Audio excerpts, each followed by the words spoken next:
அனபாயன் இரண்டாம் குலோத்துங்கன். அத்தியாயம் 6. இலவந்திகை பள்ளி. முதுவேனிற் காலத்து புழுக்கம் மரஞ்செடி கொடிகளை எல்லாம் ஆடாமல் அசையாமல் அப்படியே சித்திரங்களாக சமைத்து வைத்திருந்தது.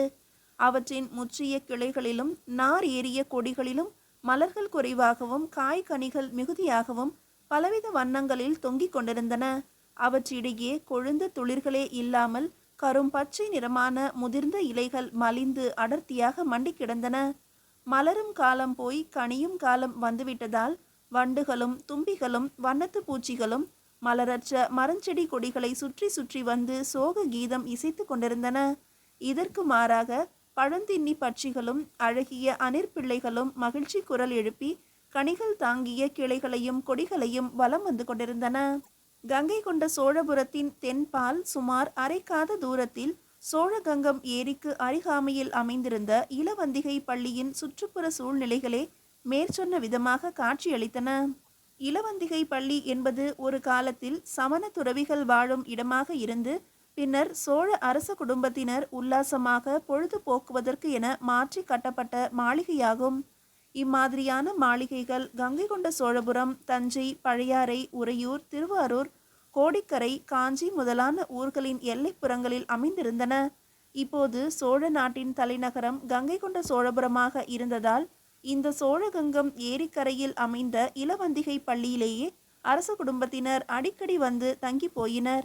அன்றும் அப்படித்தான் மன்னன் அனபாயன் குலோத்துங்கனும் அவனுடைய அன்னை தியாகபதாகையும் வந்து அங்கு தங்கியிருந்தனர்.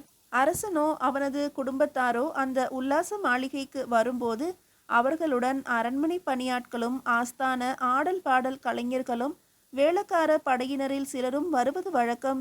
இவர்களை தவிர நளபாக சாஸ்திரத்தில் தேர்ச்சி பெற்ற சமையற்கலைஞர்களும் மருத்துவ சிகாமணிகளும் கூட வருவதுண்டு. இவர்களெல்லாம் சேர்ந்து அந்த இலவந்திகை பள்ளியை 2 நாள் வரை பூலோக ஸ்வர்க்கமாகவே ஆக்கிவிடுவார்கள். எனினும் சக்கரவர்த்தி குலோத்துங்கன் இன்னும் திருமணம் செய்து கொள்ளாமல் இருப்பதால் அந்த ஆடம்பர கேளிக்கைகள் எல்லாம் அவசியமற்று போய் அன்று மிக அமைதியாகவும் எளிமையாகவுமே அது காட்சியளித்தது. செய்குன்றம், செய்குளம், செய்யாறு இப்படியெல்லாம் செயற்கையாகவே அமைந்த ஓரிடத்தில் ஒரு அழகிய பளிங்கு கூடத்தில் தன்னந்தனியே அமர்ந்து ஏதோ சிந்தனையில் லயித்திருந்தான் குலோத்துங்கன். அரச கௌரவ ஆடை அணிமணி சின்னங்கள் ஏதும் இல்லாமல் சாதாரண ஆடை அணி வகைகளே அப்போது அவன் அணிந்திருந்ததால் ஒரு தேவலோக புருஷன் போல அத்துணை சுந்தர வடிவினனாக காட்சியளித்தான். செம்பியன் வம்சத்தில் வந்த சோழ அரசர்களில் மிக்க அழகு வாய்ந்த மன்னன் 2ஆம் பராந்தகன் எனப்படும் சுந்தர சோழன் என்பவனே. அவன் அதிரூப லாவண்ய புருஷனாக விளங்கியமையாலேயே மக்கள் அவனை சுந்தர சோழன் என்ற சிறப்பு பெயரிட்டு அழைத்தனர். அந்த சுந்தர சோழனுக்கு பிறந்த முதலாம் ராஜராஜ சோழனும் அழகு வாய்ந்தவனாகவே விளங்கினான். அவ்விரண்டு சோழர்களுக்கும் பின்னால் வந்த சோழ மன்னர்களில் இந்த அனபாயன் குலோத்துங்கனே அழகில் அவ்விரண்டு பேரையும் கூட மிஞ்சினவனாக துளங்கினான். இலவந்திகை பள்ளியின் நேர் எதிரே நந்தவனத்தை அடுத்தாற் போல நீல திரையுடுத்தி படுத்திருக்கும் சோழகங்க ஏரி அந்த மாலை வேளையில் பார்க்க மிகவும் ரம்மியமாக இருந்தது. சோழகங்கம் ஏரி ராஜராஜ சோழனின் மகனான ராஜேந்திரனின் நீர்மயமான வெற்றி தூண் ஆகும். அவன் அமைத்த இந்த ஏரி முதலாம் பராந்தகன் சிதம்பரத்தை அடுத்துள்ள காட்டுமன்னார் கோயிலுக்கு வடக்கே வெட்டிய மிக பெரிய ஏரியாகிய வீரநாராயணன் ஏரிக்கு வடிகாலாக விளங்கியது. சோழகங்கம் ஏரிக்கு கொள்ளிடத்திலிருந்து காத நீளமுள்ள ஒரு வாய்க்காலும் வெள்ளாற்றிலிருந்து பெரிதொரு வாய்க்காலும் வெட்டி அவற்றிலிருந்து நீர் வர பண்ணியிருந்தது. கிழக்கிலிருந்து கொள்ளிட கால்வாயும் மேற்கிலிருந்து வெள்ளாற்று கால்வாயும் வந்து சேர்ந்து வட்ட வடிவமாக அமைந்த சோழகங்கம் ஏரியை தூரத்திலிருந்து பார்க்கும்போது நடுவில் மிக பெரியதொரு நீலக்கல் பதிந்த வைரமணி மாலை ஒன்றை பசும் புல் தரையில் படுக்க வைத்திருப்பது போல காட்சியளித்தது. குலோத்துங்கனின் சிந்தனை மோனம் இன்னும் கலையவில்லை. அவன் தன் தொடையில் இடக்கை முட்டியை ஊன்றி உள்ளங்கையால் மோவாயை தாங்கிக் கொண்டு தன்னை மறந்த தியானத்தில் இருப்பவன் போல அமர்ந்திருந்தான். இலவந்திகை பள்ளியின் மேன்மாட கூடத்திலிருந்து வீணை, மொரளியம், வங்கியம், பாடவியம், மத்தளம், உடுக்கை முதலான இன்னிசை கருவிகளை கொண்டு மிழற்றப்பட்ட கானாமிரத இசையோசை காற்றில் மிக மென்மையாக இழைந்து வந்து கொண்டிருந்தது. அந்த சுகமான கானம் குலோத்துங்கனின் செவிகளை மெல்ல தடவ ஆரம்பித்ததும் அவன் சிந்தனை மோனம் கலைந்தது. தன்னையும் தான் உட்கார்ந்திருந்த இடத்தையும் ஒருமுறை சுற்றி வளைத்து பார்த்துவிட்டு நிமிர்ந்தான் அவன். இப்போதுதான் அவனது முகத்தில் கொஞ்சம் கொஞ்சமாக உற்சாகமும் மகிழ்ச்சியும் கரை கட்டத் தொடங்கின.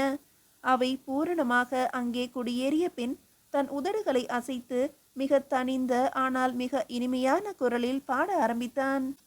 தோல் நலம் உண்டு துறக்கப்பட்டோர் வேநீர் உண்ட குடையோர் அன்னர் கூடினர் புரிந்து குணன் உணப்பட்டோர் சூடினர் இட்ட பூவோர் அன்னர். நாத பிரம்மமே நெக்குருகி போகும்படியாக குலோத்துங்கன் பாடிக்கொண்டிருந்த இந்த பாடலை களிப்பாட்டை இதற்கு முன்பு வேறு எங்கோ கேட்டிருப்பதாக ஞாபகம் வருகிறது. அதுவும் இப்பாட்டை ஒரு பெண் பாடியதாகவும் நினைவு. ஆம், அன்றொரு நாள் தில்லைநகர் கொட்டக்காரத்தில் திருப்பணி ஆலோசனை சபை கூடி கலைந்த அன்று மாலை அந்த நந்தவனத்தின் தாமரை குள படிக்கட்டின் மீது அமர்ந்து இளவரசி எழிசை வல்லபி இந்த பாட்டை பாடினாள். இப்பாட்டிற்கு பரிவாதினி வீணை வாசித்தாள். அதே பாட்டைத்தான் அதே ராகத்தில் நித்திய கீத பிரமோகனான அனபாய குலோத்துங்கனும் பாடிக்கொண்டிருந்தான். குலோத்துங்கன் அமுத வருஷமாக பாடி முடித்ததும் பின்னாலிருந்து யாரோ நடந்து வந்த ஒலி கேட்டு திரும்பினான். அங்கே அவனுடைய அருமை அன்னை தியாக பதாகை பிராட்டியார் மெல்ல நடந்து வந்து கொண்டிருந்தார். தன் தாயை கண்டதும் அனபாயன் பணிவுடன் எழுந்து நின்று வரவேற்று பளிங்காசனம் ஒன்றில் அமரச் செய்து தானும் அவர் பக்கத்தில் அமர்ந்து கொண்டான். முதுமை பிராயத்தை தொட்டுவிட்ட தியாக பதாகை முற்றும் துறந்த சந்நியாசினி போல அமைதியும் சாந்தமும் தவழும் முகத்துடன் காட்சியளித்தார். அந்த அமைதி தேங்கிய முகத்தில் சற்றே மகிழ்ச்சி சாயலும் கலவையிட்டிருந்தது. அது அவர் மகன் இந்நேரம் பாடிக்கொண்டிருந்ததை கேட்டு கொண்டிருந்ததால் ஏற்பட்ட மகிழ்ச்சிதான். மகனே, மாலை உணவுக்காக உன் வருகையை எதிர்பார்த்து காத்திருந்தேன். நீ வரவில்லை என்பதால் நானே இங்கு புறப்பட்டு வந்தேன் என்று அமைதி நிறைந்த குரலில் சொன்னார் தியாக பதாகை. மன்னிக்க வேண்டும் அம்மா, உங்களுக்கு சிரமம் கொடுத்து விட்டேன். ஏதோ சிந்தனையில் நேரம் போவதே தெரியாமல் இங்கே அமர்ந்திருந்து விட்டேன். இப்போது எழுந்து போகலாமா அம்மா என்று வாஞ்சையும் வினயமும் நிறைந்த குரலில் கேட்டான் குலோத்துங்கன். என்ன சொன்னாய் மகனே? நீ சிந்தனை செய்து கொண்டா இருந்தாய்? நான் வரும்போது பாடிக்கொண்டல்லவா இருந்தாய்? உன் பாட்டை கேட்டு பல நாட்கள் ஆகிவிட்டதால் இன்று அதை எதிர்பாராமல் இங்கே கேட்டு இதயம் பூரித்து போனேன். அந்த பூரிப்பில் எவ்வளவு நேரம் அதோ அந்த மகிழ மரத்தடியில் நின்று கொண்டிருந்தேனோ அது எனக்கே தெரியாது என்றார் தியாக பதாகை மென்முறுவலுடன். இதை கேட்டு வெட்கமடைந்தவன் போல முகத்தை தாழ்த்தி கொண்டான் குலோத்துங்கன். முன்பின் யோசியாமல் தன் அன்னையிடம் சிறு பொய் சொல்லிவிட்டோமே என்று அவன் மனம் வெகு வேகமாக வருந்தியது. பேச்சின் திசையை திருப்ப எண்ணி, அம்மா, என் சிற்றன்னையார் இன்று நம்முடன் இந்த இளவந்திகை பள்ளிக்கு வரவில்லையா என்றான். பிள்ளையின் மனநிலையை அறிந்து கொண்ட அன்னை அவன் பாடியதை பற்றி மேலும் கேட்காமல் அத்தோடு அதை விட்டுவிட்டு, ஆம் மகனே, நேரியன் மாதேவி இன்று நம்முடன் இங்கு வரவில்லை. அவர் உடல் நலமின்மையால் அரண்மனையிலேயே தங்கிவிட்டார். சிற்றன்னையாரின் உடல் நலத்துக்கு என்ன குறை வந்தது? எல்லாம் உன்னை பற்றிய கவலையால் ஏற்பட்ட மனநல குறைதான். உடல் நலக்குறையில் கொண்டு வந்து விட்டிருக்கிறது என்று சற்று வருத்த குரலில் கூறினார் தியாக பதாகை. குலோத்துங்கன் திடுக்குற்று விட்டான். என்னாலா அம்மா? என்னாலேயா என் சிற்றன்னையாருக்கு உடல்நலக்குறைவு ஏற்பட்டிருக்கிறது? அப்படி அவருக்கு குறை ஏற்பட நான் என்ன தவறு செய்தேன்? நீ தவறு ஒன்றும் செய்யவில்லை மகனே. நம் குடிமக்களின் எண்ணத்திற்கு விரோதமாக ஒரு காரியத்தை செய்ய போகிறாய் என்பதால்தான் அவர் மனங்குமைந்து போய்விட்டிருக்கிறார். எனது மனசாட்சிக்கு விரோதமாக என் குடிமக்களுக்கு நான் ஒரு தீங்கும் செய்யவில்லையே. அவர்களின் எண்ணத்திற்கு மாறாக நான் எந்த ஒரு காரியமும் இதுவரை செய்ததில்லையே. இதுவரை செய்யவில்லை என்பது சரிதான். இனி செய்ய போகிறாய் என்பதுதான் அவரது கவலை. எதிர்காலத்தில் நான் செய்ய போகும் அந்த தவற்றை உடனே சொல்லி என்னை திருத்துங்கள் அம்மா. தியாக பதாகை சற்று நேரம் யோசனையில் ஆழ்ந்துவிட்டு பிறகு தனிந்த குரலில் சொன்னார். அனபாயா, தில்லை அம்பலவாணர் கோவிலுக்கு நீ செய்ய போகும் திருப்பணிகளை பற்றி நம் மக்கள் வாயார போற்றுகிறார்கள், மனமாற வாழ்த்துகிறார்கள். அதே சமயம் ஒரு சில மக்கள் உன்னை தூற்றவும் குறை கூறவும் ஆரம்பித்திருக்கிறார்கள். பராந்தக சோழர் முதல் உன் தந்தை பரகேசரி விக்ரம சோழர் வரை அந்த ஆடும் சிற்றம்பலத்திற்கு அரிய பல பணிகள் ஆற்றியிருக்கிறார்கள். அந்தந்த அரசரின் சக்திக்கும் அவரது பக்தி ஈடுபாட்டிற்கும் தக்கபடி அந்த தாண்டவ பெருமானின் திருக்கூடத்திற்கு தொண்டுகள் செய்திருக்கிறார்கள். அவர்கள் வழிவந்த நீயும் இப்போது ஆனந்த கூத்தரசருக்கு பெரிய அளவில் பல திருப்பணிகள் செய்ய திட்டமிட்டிருக்கிறாய். இச்செய்தியை கேட்டது முதல் உன்னை பெற்றவளாகிய என் நெஞ்சிலே உவகை தேன் நிரம்பி வழிகிறது. உன்னை சுமந்த வயிறு ஆனந்த எக்களிப்பால் குளிர்ந்து உறைந்து விட்டிருக்கிறது. ஆயின் அத்தகைய பூரிப்பின் மத்தியிலே ஒரு சிறு கவலை மருவும் ஏற்பட்டிருக்கிறது மகனே. சிறுபான்மை மக்கள் உன்னை பற்றி பேசும் குறைமுறை கூக்குரல்தான் அது. அவர்களின் அந்த கூக்குரலுக்குரிய காரணம் என்ன என்பது மன்னனாகிய உனக்கு தெரிந்தே இருக்கும். எனவே அதை நான் சொல்ல வேண்டியதில்லை. அப்படி குறை சொல்லும் சிறுபான்மை மக்களும் உனது திருப்பணிகளை புகழும்படி மகிழ்ந்து ஏற்றுக்கொள்ளும்படி நீ உனது திட்டத்தை சற்றே மாற்றியமைத்துக் கொள்ளக்கூடாதா? உன்னை போலத்தான் உன் முன்னோர்களும் தில்லைநகர் கோயிலுக்கு திருப்பணிகள் செய்திருக்கிறார்கள். அவர்களெல்லாம் அங்குள்ள கோவிந்தராச பெருமாள் மூர்த்தத்தை அகற்ற துணியாத காரணத்தை நீ ஆலோசித்து பார்க்கவில்லையா? அந்த பெருமாள் கோயில் சிற்றம்பலத்து கூடத்தை விரிவுபடுத்த தடையாக இருக்கிறது என்பதை அவர்கள் அறியாமலா இருந்திருப்பார்கள்? நன்கு அறிந்தே இருந்தார்கள். ஆனால் அக்கோயிலை அங்கிருந்து அகற்ற அவர்கள் எண்ணவில்லை. ஏன்? மக்களின் எண்ணம் அதற்கு மாறானதாக அமைந்துவிடும் என்பதால்தான். குடிமக்களின் கருத்துக்கு மாறாக ஒரு மன்னன் என்னதான் நல்ல காரியங்கள் செய்தாலும் அதனால் ஒரு பயனும் வராது, ஒரு புகழும் ஏற்படாது. ஆகையால்தான் மகனே, எனக்கு தோன்றிய ஒரு அற்ப யோசனையை அறிவுள்ள பேரரசனான உனக்கு சொல்ல விரும்புகிறேன். அந்த யோசனை எனக்கு மட்டும் சொந்தமானதல்ல. உன் அருமை சிற்றன்னை நேரியன் மாதேவியின் யோசனையும் தான் அது. உன் மீது அன்பும் உனது நலனின் அக்கறையும் கொண்ட சோழ பெருங்குடி மக்கள் சிலரின் அபிப்பிராயமும் அதுவேதான். அந்த யோசனை என்னவென்றால், தில்லை சபேசனுக்கு நீ என்னென்ன திருப்பணிகள் செய்ய வேண்டும் என்று விரும்புகிறாயோ அவ்வளவையும் ஒரு குறையுமின்றி சிறப்பாக செய்து முடி. அதற்கு வேண்டிய அருளும் சக்தியும் ஆண்டவன் உனக்கு அளிப்பாராக. ஆனால் மகனே, சிற்றம்பலத்தின் முன்றிலில் பள்ளி கொண்டிருக்கும் பெருமாள் மூர்த்தத்தை மட்டும் அங்கிருந்து அகற்றாதே. அதனால் அந்த பெருமாளின் பக்தர்களது விரோதத்தையும் சம்பாதித்து கொள்ளாதே. உண்மையில் நீ திருமாலிடம் பக்தி பூண்டவன் என்பது உன்னை பெற்றவளாகிய எனக்கு தெரியும். ஆயின் அதை எல்லா மக்களும் அறிவார்கள் என்று சொல்லிவிட முடியாது. அப்படி அறிந்தவர்களையும் அறியாதபடி சில விஷப்பூண்டுகள் உனக்கு எதிராக துஷ்பிரச்சாரம் செய்யலாம். அதை கேட்டு மக்கள் மனம் மருகி கலங்கலாம். அந்த கலக்கம் உனக்கு மட்டுமல்ல, உனது பெருமை மிக்க சோழ பரம்பரைக்கே களங்கத்தை உண்டு பண்ணிவிடலாம். இதையெல்லாம் சிந்தித்து பார்த்துதான் நான் உனக்கு இச்சிறு யோசனையை சொல்கிறேன். இதனை நீ ஏற்றுக்கொள்வதும் கொள்ளாததும் உன் சொந்த விருப்பத்தை பொறுத்தது. தியாகபதாகை தம் நீண்ட பேச்சை நிறுத்திவிட்டு குலோத்துங்கனை ஏறிட்டு நோக்கினார். அவன் முகம் எல்லையற்ற கவலையாலும் கடினமான சிந்தனையாலும் வாடி வதங்கி விட்டிருந்தது. சற்று நேரம் வரை வாய் திறந்து ஒன்றுமே பேசாமல் மௌனமாக இருந்தான்.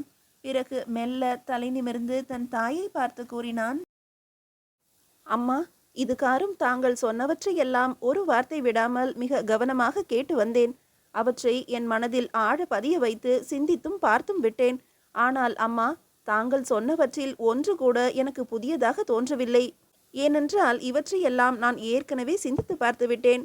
தங்களை விடவும் ஒருபடி மேலே சென்று அந்த விஷயங்களை பற்றி தீர ஆலோசித்து பார்த்துவிட்டேன் என்பதை பணிவுடன் கூறிக்கொள்கிறேன் அம்மா. அப்படி நன்கு ஆலோசித்த பிறகுதான் நான் அந்த முடிவுக்கு வந்திருக்கிறேன். எனக்கு தெரிந்த அளவில் எந்த ஒரு மன்னனும் எல்லா மக்களுக்கும் எல்லா காலங்களிலும் நல்லவனாக இருக்க முடியாது. இதுவரை அப்படி எவனும் இருந்ததும் இல்லை. முடியாட்சியில் உள்ள பல குறைகளில் இது முதன்மையான குறை. தனியொரு மனிதனின் வாயசைப்பு மூலமே ஒரு பெரிய நாடு இயங்க வேண்டும் எனும்போது அந்த தனி மனிதனின் பேச்சும் செயலும் நீதியானவையாகவே இருக்கும் என்பதற்கு உறுதி கூற முடியாது. அதுபோலவே அவனால் இயங்கப்படும் நாட்டு மக்களின் எண்ணமும் பேச்சும் அவனை பற்றிய விஷயத்தில் உண்மைவாதமாக இருக்கும் என்பதற்கும் உறுதி கூற முடியாது. ஆகையால் எந்த மன்னனும் தன் மனசாட்சி தவிர வேறு எதையும் நம்பவோ பரிசீலிக்கவோ முயல்வது பைத்தியக்காரத்தனமாகும். ஒரு நல்ல அரசனின் 2 வகையான கொள்கைகள் இருக்க வேண்டும். முதலாவது, அவனுடைய ஆளுகையின் கீழ் வாழும் மக்களின் அன்றாட அத்தியாவசிய பிரச்சனைகளையும் ஜீவாதாரமான தேவைகளையும் அவர்களது அபிப்பிராயத்திற்கு ஏற்ப நடத்தி கொடுப்பது என்பது. அதிலே எதிர்காலத்தை பற்றிய எண்ணமும் திட்டமும் ஓரளவுக்குத்தான் இடம்பெறலாமே தவிர முழுக்க முழுக்க நிகழ்காலத்தை பற்றிய எண்ணமும் திட்டமுமாகவே இருக்க வேண்டும். இரண்டாவது, அவனது ஆளுகைக்கு உட்பட்ட நிலப்பரப்பில் வாழும் மக்களின் ஆன்மீக அறிவுத்துறைகள் பற்றிய தேவைகளை நிகழ்காலத்தை பிரதானமாக கொண்டு நிறைவேற்றக்கூடாது. எதிர்காலத்தை எண்ணியே அவற்றை செய்ய வேண்டும். ஏனென்றால் அவை காலத்தால் அழிக்க முடியாதவை, எத்தகைய மாறுதலும் வந்து மறைக்க முடியாதவை. அறிவுத்துறையில் பலவித கலைகளும் கல்விக்கூடங்களும் அடங்கும். ஆன்மீக துறையில் கோயில், குளம், மடம், யாகசாலை முதலானவை அடங்கும். அந்த தேவைகளை நிறைவேற்றி வைக்க விரும்பும் மன்னன் நிகழ்காலத்தை மனதில் கொள்ள முடியாது. எதிர்காலமே அவனது எண்ணத்தின் குறிக்கோளாக இருக்கும். அதற்கு மக்களின் கருத்தையோ அவர்களின் புகழ்ச்சி இகழ்ச்சிகளையோ எதிர்பார்த்து கொண்டு இருக்கக்கூடாது. ஏனென்றால் மக்கள் நல்லதும் பேசுவார்கள், அல்லாததும் பேசுவார்கள். அவ்விரண்டையும் கேட்டுக்கொண்டிருக்கும் எவனும் எதையும் செய்ய முடியாது. சரியோ தவறோ அது மன்னனின் தனி முடிவாகவே இருக்க வேண்டும். காரணம், இம்மாதிரியான விஷயங்களில் மக்களின் கருத்து எப்போதும் இரண்டு விதமாகத்தான் இருக்கும். ஒற்றுமையான ஒரே கருத்தை எந்த காலத்திலும் பெற முடியாது. எனவேதான் தில்லையம்பதியில் செய்ய போகும் திருப்பணிகளுக்கு நானே சகல முடிவுகளையும் எடுத்துக்கொண்டேன். அதில் வேறு எவருடைய யோசனையையும் நான் கேட்க தயாரில்லை. அப்படி கேட்டால் நான் எண்ணிய காரியம் எதுவுமே நடைபெறாது. திருச்சிற்றம்பலத்தில் செய்யவிருக்கும் பணிகள் மிக மிக சாமானியமானவை. என் மூதாதையர் பராந்தகரை போலவோ, ராஜராஜ சோழரை போலவோ, ராஜேந்திரரை போலவோ, அல்லது என் பாட்டனார் குலோத்துங்கரை போலவோ, என் அருமை தந்தையார் விக்ரம சோழரை போலவோ நான் எதையும் புதிதாக நிர்மாணித்துவிட போவதில்லை. என் முன்னோர்கள் பலர் ஒருவருக்கு பின் ஒருவராக ஒரே இடத்தில் செய்த திருப்பணிகளைப் போலவே நானும் அங்கு சில சாமானிய பணிகளை செய்ய போகிறேன். காலத்தால் அழிக்க முடியாத காரியங்கள் ஒவ்வொன்றையும் என் முன்னோர் செய்த போதும் அவற்றிற்கு நாட்டில் எங்கேனும் ஒரு மூலையில் எதிர்ப்பும் புகைச்சலும் இருந்தே இருக்கின்றன. தஞ்சை பெரிய கோவிலை ராஜராஜர் எடுப்பித்த போது கூட சிலரின் முணுமுணுப்பு இருக்கத்தான் செய்தது என்பதை நீங்கள் அறிய மாட்டீர்களா என்ன? அந்த முணுமுணுப்புக்கு ராஜராஜர் அஞ்சி இருந்தால் விண்ணை முட்டும் அந்த கலைக்கோயில் எழும்பி நிற்க முடிந்திருக்குமா? ஆகவே தில்லை திருச்சிற்றம்பலத்தை பெரிதாக கட்டவிருக்கும் நான் அதற்கு இடைஞ்சலாக உள்ள அந்த பெருமாள் மூர்த்தத்தை அங்கிருந்து அகற்றிவிடும் திட்டத்தை எக்காரணத்தை கொண்டும் மாற்றிக்கொள்ளப் போவதில்லை. அதனால் என் மணிமுடியே பறிபோவதானாலும் எனது கருத்தை மாற்றிக்கொள்ளப் போவதில்லை. என் உள்ள கோயிலில் குடிகொண்டுள்ள பெருமாள் தம் மைத்துனருக்கு நான் செய்ய போகும் அந்த உளமார்ந்த பணிக்கு இடையூறாய் குறுக்கே இல்லாமல் அவரே அங்கிருந்து ஆனந்த எக்களிப்போடு பள்ளி எழுந்து பார்க்கடலுக்கு போகிறார் என்றே நீங்கள் எண்ண வேண்டும். மற்றபடி எனது திட்டம் எவ்வகையிலும் செயலாகுவது திண்ணம். குலோத்துங்கன் தன் பேச்சை நிறுத்தினான். அவன் உடல் வியர்வையால் தெப்பமாக நனைந்து விட்டிருந்தது. ஆனால் அவனது முகமோ எல்லையற்ற அமைதி கொண்டு பிரகாசித்தது. தியாக பதாகை பிராட்டியார் மௌனமாக அமர்ந்திருந்தார். அவர் வதனத்திலும் ஒருவித சாந்திமயமான அமைதி குடிக்கொண்டிருந்தது. அந்த அமைதி தம் மகனின் கருத்தை முற்றும் ஏற்றுக்கொண்டதால் ஏற்பட்டது என்று சொல்ல முடியாது. வேறு ஏதோ ஒரு வகையான அமைதி என்றுதான் அதை சொல்ல வேண்டும். அந்த அமைதி சிறு பொழுது நிலவிய பிறகு தியாக பதாகை மெல்ல தலை நிமிர்ந்து தன் மகனை அன்பு நிறைந்த கண்களால் நோக்கி, அனபாயா, நான் இனி உன் முடிவின் குறுக்கே நிற்கப் போவதில்லை. உனக்கு சரியென்று எதை செய்கிறாயோ அதையே நானும் சரியென்று ஏற்றுக்கொள்ளும் மனப்பக்குவத்தை அடைந்து விட்டேன். ஆகையால் அந்த விஷயத்தை இத்தோடு நிறுத்திவிட்டு இன்னொரு முக்கியமான விஷயம் பற்றி உன்னிடம் பேச விரும்புகிறேன் என்றார். அது என்ன விஷயம் அம்மா என்று கேட்டான் குலோத்துங்கன் தன் தாயை உற்று பார்த்து கொண்டே. தியாக பதாகை உடனே மறுமொழி சொல்லிவிடவில்லை. சற்று நேரம் கழித்தே சொன்னார். மகனே, நீ சோழ நாட்டின் அரசு கட்டில் ஏறி 5 ஆண்டுகளுக்கு மேல் ஆகின்றன. இதற்கு மேலும் கொலு பீடத்தில் ஒரு சிம்மாசனம் வெறுமனே இருப்பது நம் குல மரபுக்கு ஏற்றதல்ல.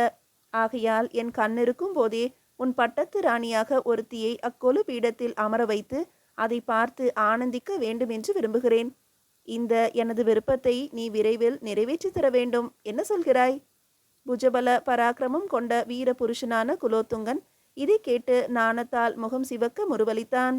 தன் தாயை சின்னஞ்சிறு குழந்தை போல ஏறிட்டு பார்த்துவிட்டு தலை கவிழ்ந்து கொண்டான். உடனே அவன் உள்ளம் தில்லை நகர் கொட்டகாரத்தின் நந்தவனத்தில் பார்த்த ஏழிசை வல்லபியை நோக்கி ஒரே பாய்ச்சலாக பாய்ந்து சென்றுவிட்டது. தியாக பதாகை மீண்டும் அவனை நோக்கி, என்ன குலோத்துங்கா, நான் கேட்டதற்கு மறுமொழி ஏதும் சொல்லவில்லையே என்று கேட்டார். குலோத்துங்கன் சிறு பிள்ளையைப் போல தன் தாயின் பக்கத்தில் நெருங்கி அமர்ந்து கொண்டு, அம்மா, உங்கள் விருப்பம் மிக விரைவில் நிறைவேறிவிடும். அதற்குரிய காலமும் சந்தர்ப்பமும் எதிர்பாராமல் நெருங்கி வந்துவிட்டன என்றான் இனிய குரலில். தியாக பதாகை எல்லையற்ற மகிழ்ச்சியால் பூரித்தே போனார். மகனே, நம் திருக்கோவலூர் சேதிராயரின் மகள் பீலிவளை என்பவளை பற்றி நீ கேள்விப்பட்டிருக்கிறாயா என்று கேட்டார். கேள்விப்பட்டிருக்கிறேன் அம்மா. நம் அரண்மனையில் நீங்கள் அவளை வளர்த்து வந்தபோது 2 தடவை பார்த்தும் இருக்கிறேன். அவள் பெயர் பீலிவளையா, முக்கோக்கிழானடியா? பீலிவளை என்பது அவளுடைய பெற்றோர் இட்ட பெயர். முக்கோக்கிழானடி என்பது நான் சூட்டிய பெயர். அழகான பெயர்தான். அது சரி அம்மா, அவளை பற்றி இப்போது ஏன் குறிப்பிட்டீர்கள்? விசேஷம் ஒன்றுமில்லை. அந்த பெண் இப்போது மலரியில் தங்கி நம் அவைக்கள புலவர் தண்டி ஆசிரியரிடம் தமிழும் வடமொழியும் பயின்று வருகிறாள் என்று கூறிவிட்டு மெல்ல சிரித்தார் தியாக பதாகை. குலோத்துங்கன் தன் தாயை ஏறிட்டு பார்த்து, அம்மா, அந்த பெண் தமிழ் பயின்றால் நமக்கென்ன? அவளை நம் அவைக்கள புலவர்களில் ஒருத்தியாக அமர்த்த வேண்டும் என்கிறீர்களா? உங்கள் விருப்பம் அதுவானால் அப்படியே செய்துவிடுகிறேன் என்று கூறி குறும்பாக சிரித்தான். தியாக பதாகை ஏதோ ஒரு தர்ம சங்கடமான நிலையில் தவிப்பவர் போல காணப்பட்டார். பிறகு தம்மை சமாளித்து கொண்டு, அதற்காக அவளை பற்றி சொல்ல வரவில்லை மகனே, நான் சொல்ல வந்த விஷயம் என்று அவர் சொல்லிக் கொண்டிருக்கும் போதே தொலை தூரத்தில் ஒரு குதிரை வரும் சத்தம் கேட்டு தன் பேச்சை பாதியிலேயே நிறுத்தினார்.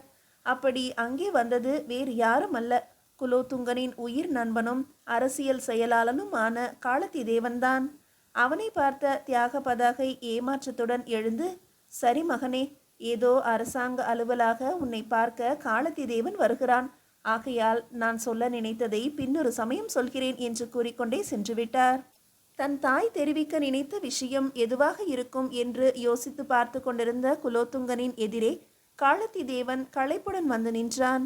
அவன் நெடுந்தூரம் குதிரை சவாரி செய்து வந்திருப்பவன் போல தோற்றமளித்தான். முகமெல்லாம் வாடி கருமை படர்ந்திருந்தது. ஆனால் அவனது நெற்றியில் மட்டும் அப்போதுதான் அவசரமாக அழித்துவிட்ட திருநாமக்குறி லேசாக தெரிந்து கொண்டிருந்தது.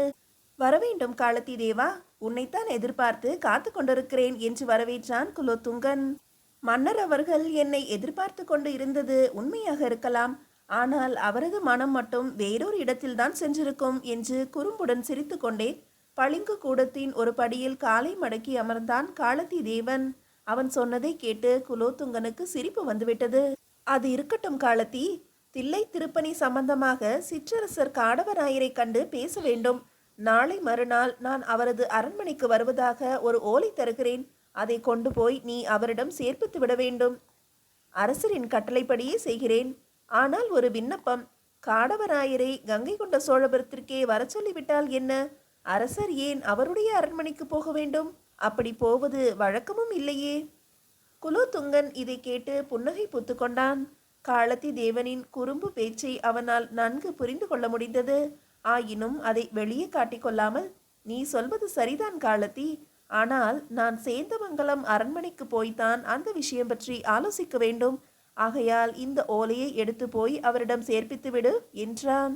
காலத்தி தேவன் ஓலையை பணிவுடன் வாங்கி கொண்டு, ஆணை அரசே, ஆனால் ஒரு சிறு விண்ணப்பம் என்று தயங்கினான். இன்னும் என்ன சொல்ல விரும்புகிறாய்? அரசர் அவர்கள் சேந்தமங்கலம் அரண்மனைக்கு புறப்படும் போது மறக்காமல் ஒரு செந்தாமரை மலரையும் பறித்து கொண்டு போக வேண்டுமாய் கேட்டுக்கொள்கிறேன் என்றான் காலத்தி தேவன் கண்களை சிமிட்டி நகைத்து கொண்டே. குலோத்துங்கன் கலகலவென்று சிரித்துவிட்டான். அவன் முகம் குதூகலத்தால் பன்மடங்கு எழில் பெற்று பிரகாசித்தது. காலத்தி தேவன் அக்கணமே தன் குதிரை மேல் தாவி ஏறி அமர்ந்து காற்று வேகமாக சென்று மறைந்தான். மீதியை அடுத்த அத்தியாயத்தில் காணலாம்.